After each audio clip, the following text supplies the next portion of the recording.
Grytviken. It's kind of cool to go back and walk around this museum because it's really the only whaling station that we can actually walk around, because you notice the later ones we had to stay 200 meters away from it. So it gave you a bit of a feel to the equipment that it was around it, walking in around, and of course getting into that museum and taking a look. It's just a really cool feeling to look at the replica, to visit the grave, and take in the history of the whaling, the history of exploration, to get down in towards Antarctica with Shackleton's story.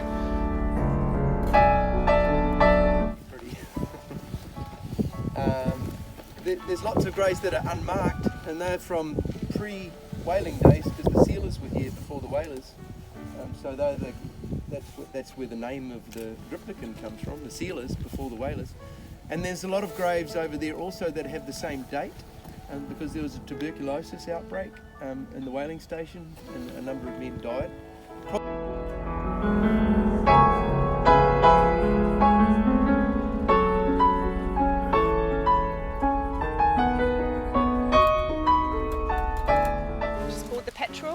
And she was built in 1928 in Norway. So a lot of the whale catchers were built in the northern hemisphere, and then they would come down here in the summer season. So the whaling season was essentially October to March. That's where a lot of the activity happened. And then during the winter season, which would be March, April, around again to October, would be when all the maintenance happened. So during the summer season, there'd be up to 450 men on this area, just in Grytviken alone, working in the factory, and there'd be people supporting that work, so people cooking, cleaning, and all the support staff, engineers, maintenance guys, and then about 90 guys would stay here over winter to work not only on the factory, but also to maybe having to attend to some of these whale catchers. You can see the harpoon on the front, and there would have been a wooden platform or deck that ran from the harpoon up to the bridge, and it was the captain's job to not only to steer and control the ship, but also to launch the harpoon, so he had quite a lot of responsibility. They didn't use radar, they used the old-fashioned crow's nest, so there would have been 2 guys on board that worked an hour on, an hour off to spot the whales from up there. They were apparently designed for speed but weren't very manoeuvrable, but the idea was they were able to chase whales down. Because it was a shore station, the whales had to be brought to the site, and to make fuel efficient, the whale catchers would go out. In the early days, most of the whales were out here in the bay and around South Georgia, but as they decimated the local population, the whale catchers would have to travel further and further to catch their quota. They would harpoon and hopefully kill the whale on impact. They would then fill the whale up with compressed air so that the whale floated.